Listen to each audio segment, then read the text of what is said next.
Evangelho de João, capítulo 10. Leitura do texto. Em verdade lhes digo, quem não entra no curral das ovelhas pela porta, mas sobe por outro lugar, esse é ladrão e salteador. Aquele, porém, que entra pela porta, esse é o pastor das ovelhas. Para este, o porteiro abre, as ovelhas ouvem a sua voz. Ele chama as suas próprias ovelhas pelo nome e as conduz para fora. Depois de levar para fora todas as que lhe pertencem, vai na frente delas, e elas o seguem, porque reconhecem a voz dele. Mas de modo nenhum seguirão o estranho. Pelo contrário, fugirão dele, porque não conhecem a voz dos estranhos. Jesus fez essa comparação, mas eles não compreenderam o sentido daquilo que falava. Então Jesus disse mais uma vez, em verdade lhes digo que eu sou a porta das ovelhas. Todos os que vierem antes de mim são ladrões e salteadores, mas as ovelhas não lhes deram ouvidos. Eu sou a porta. Se alguém entrar por mim, será salvo. Entrará, sairá e achará pastagem. O ladrão vem somente para roubar, matar e destruir. Eu vim para que tenham a vida, e a tenham em abundância. Eu sou o bom pastor. O bom pastor dá a vida pelas ovelhas. O mercenário, que não é pastor, a quem não pertencem as ovelhas, vê o lobo chegando, abandona as ovelhas e foge. Então o lobo as arrebata e dispersa. O mercenário foge porque é mercenário e não se importa com as ovelhas. Eu sou o bom pastor. Conheço as minhas ovelhas e elas me conhecem. Assim como o Pai me conhece e eu conheço o Pai, e dou a minha vida pelas ovelhas. Ainda tenho outras ovelhas, não deste aprisco. Preciso trazer também estas. Elas ouvirão a minha voz, e então haverá um só rebanho e um só pastor. Por isso o Pai me ama, porque eu dou a minha vida para recebê-la outra vez. Ninguém tira a minha vida, pelo contrário, eu espontaneamente a dou. Tenho autoridade para entregá-la, também para revê-la. Este mandamento recebi de meu Pai. Por causa dessas palavras, houve nova divisão entre os judeus. Muitos deles diziam, ele tem demônio e enlouqueceu. Por que vocês ouvem o que ele diz? Outros diziam, este modo de falar não é de endemoniado. Será que um demônio pode abrir os olhos aos cegos? Celebrava-se em Jerusalém a festa da dedicação. Era inverno. Jesus passeava no templo, no pórtico de Salomão. Então os judeus o rodearam e disseram, até quando você nos deixará nesse suspense? Se você é o Cristo, diga francamente. Jesus respondeu, já falei, mas vocês não acreditam. As obras que eu faço em nome do meu Pai dão testemunho de mim, mas vocês não creem, porque não são das minhas ovelhas. As minhas ovelhas ouvem a minha voz. Eu as reconheço e elas me seguem.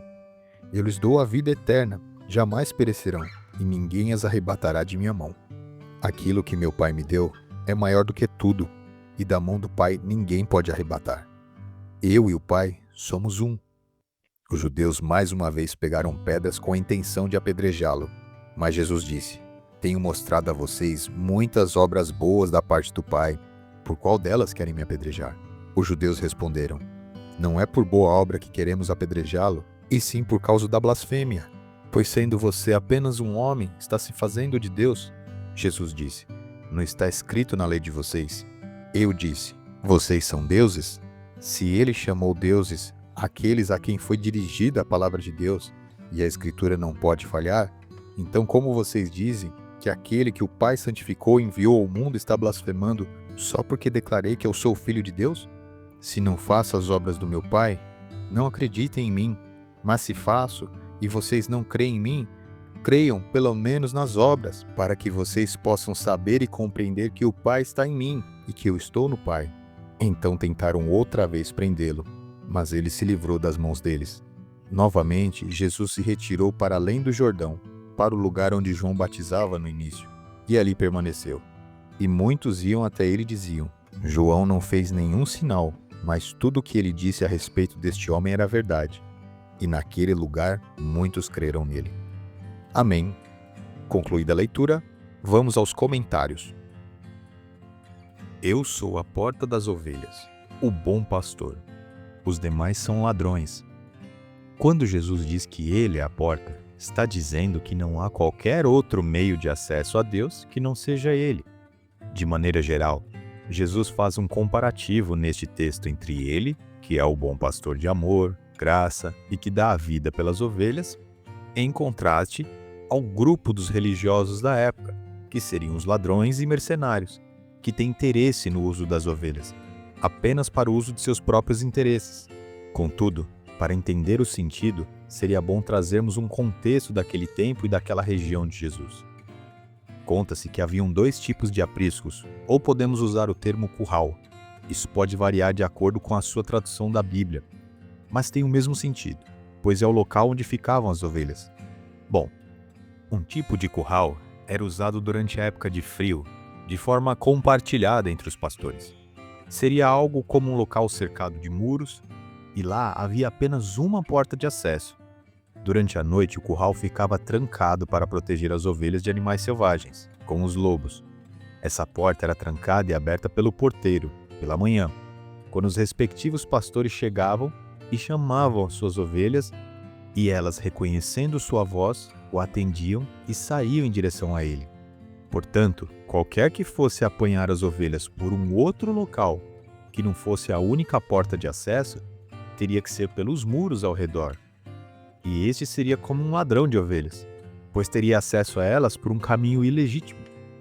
Jesus pode estar fazendo essa analogia insinuando que os líderes religiosos tivessem sido colocados ali, sob o comando daquela instituição religiosa da época, de forma ilegítima, pois não estavam seguindo os preceitos do Pai para cumprirem com o papel de cuidadores do povo e também de propagadores do real sentido e entendimento das Escrituras. Já Jesus é o bom pastor, para quem o porteiro abre o portão e as ovelhas o atendem pelo nome e reconhecem a sua voz. Ainda quem interprete que o porteiro que Jesus se referia seria João Batista, que pregou e anunciou a sua chegada, ou seja, avisando as ovelhas que o bom pastor havia chegado. O povo de Deus seria as ovelhas e Jesus seria o bom pastor. Já o outro aprisco ou outro tipo de curral seria aquele usado em tempos de calor, os quais as ovelhas permaneciam nos pastos, mas repousavam em segurança entre algumas pedras, com uma única estreita passagem de entrada e de saída. Como neste tipo de curral não havia uma porta física, era o pastor que fazia o papel de porta, entre aspas, pois ele se colocava na posição daquele vão, no único espaço aberto entre as pedras. Assim, Jesus faz essa analogia de que ele é a porta, e para que as ovelhas, que somos nós, entremos no reino de Deus, ou seja, que tenhamos acesso ao Pai, necessariamente devemos passar por ele. Neste sentido, todo aquele que caminha na peregrinação da vida, em busca de Deus por outro caminho que não seja por meio de Cristo, ou seja, que busque entrar por alguma porta diferente da que não seja Jesus, não tem sua entrada liberada no reino de Deus. Portanto, que haja clareza que o único acesso que leva a Deus é pela porta, que é Jesus. Neste sentido, Paulo nos lembra em sua primeira carta a Timóteo 2,5 o seguinte: porque há um só Deus e um só mediador entre Deus e a humanidade, Cristo Jesus, homem. Assim sendo, busque a Cristo. Ele é o único que está entre Deus e nós. Só Ele pode nos levar ao Pai. Há uma nota importante que merece a nossa atenção. O verso 10 deste capítulo é usado em diversos contextos diferentes por muitos. Vamos analisar juntos. Diz assim: o ladrão vem somente para roubar, matar e destruir. Eu vim para que tenham vida e a tenham em abundância. Observe que o contexto continua sendo o contraste entre Jesus e os líderes religiosos da época. Portanto, neste contexto, Jesus está indicando que o ladrão são os próprios líderes religiosos de sua época, ou mesmo o sistema opressor estabelecido por eles. Já Jesus, que é a porta e o bom pastor, veio para dar vida em abundância às suas ovelhas, ou seja, ao povo de Deus. Isso é apenas uma nota de alerta para que no estudo bíblico busquemos evitar isolar versos de seu contexto, pois corre-se o risco de alterar o seu verdadeiro sentido. Voltando aos comentários. Quanto ao título de bom pastor que Jesus usa, aqui ele cumpre algumas promessas do Antigo Testamento, como por exemplo a que está em Ezequiel 34:23, que diz o seguinte: porei sobre elas as ovelhas no caso, um só pastor, e ele as apacentará. O meu servo Davi, ele as apacentará e será o seu pastor. No contexto, Deus repreende os líderes maus e corruptos de Israel naquele tempo e promete cuidar de suas ovelhas por meio de um bom pastor.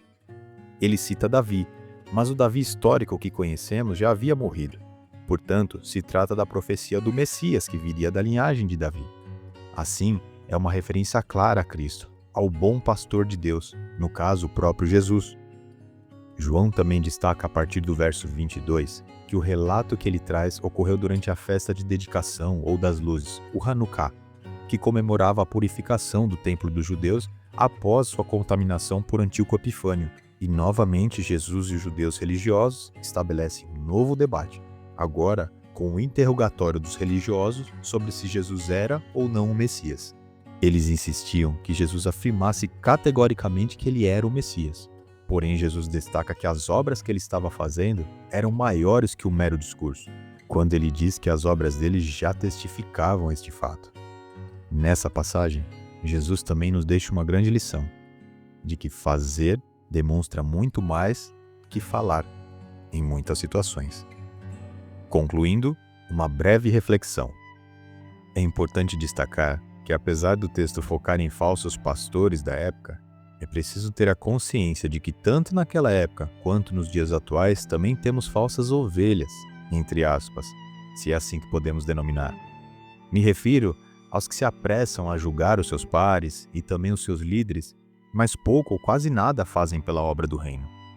Tal característica, se não é considerada nociva ao reino de Deus, pode ser no mínimo considerada inútil para a obra da Igreja de Cristo.